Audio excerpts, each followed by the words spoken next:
ఈ విశాలమైన బ్రహ్మాండంలో ఒకప్పుడు ఏమీ లేదు. వెలుగు లేదు, చీకటి లేదు, కాలం లేదు, దిశలు కూడా లేవు. అంతా శూన్యం మాత్రమే. అలాంటి శూన్యంలో సృష్టి మొదలవ్వాల్సిన సమయం వచ్చింది.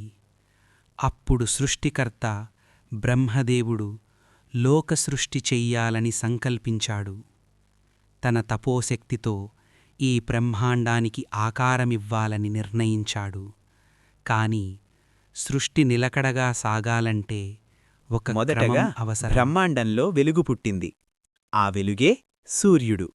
సూర్యుడు జీవానికి ఆధారం, కాలానికి అధిపతి, నవగ్రహాలకు రాజు. సూర్యుని వెలుగులోంచే మిగతా గ్రహదేవతలు ఒక్కొక్కరిగా అవతరించారు. చంద్రుడు పుట్టాడు, మనస్సుకు అధిపతిగా. కుజుడు పుట్టాడు, ధైర్యం, శక్తికి సూచనగా.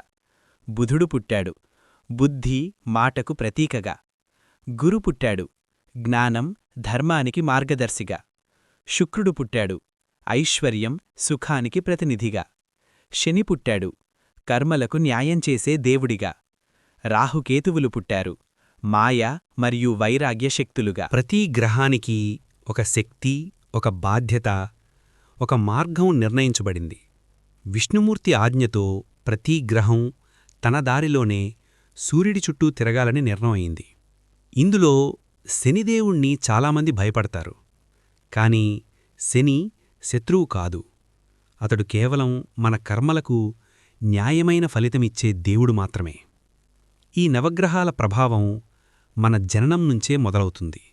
మన ఆలోచనలు, మన నిర్ణయాలు, మన కర్మలు అన్నింటిపైన గ్రహాల ప్రభావం ఉంటుంది. కాని గుర్తుంచుకోండి, గ్రహాలను శాంతింపజేయడమంటే కేవలం పూజలు చేయడమే కాదు, మన కర్మలను సరిచేసుకోవడం, ధర్మ మార్గంలో నడవడం. అందుకే పురాణాలు చెబుతున్నాయి, గ్రహాలు రాళ్ళు కావు, వాటికి శక్తి ఉంది, వాటికి చైతన్యముంది, అవి దేవతలే. నవగ్రహాలను గౌరవిస్తే జీవితం మారుతుంది. కర్మ శుద్ధి అయితే గ్రహదోషం కూడా తొలగిపోతుంది.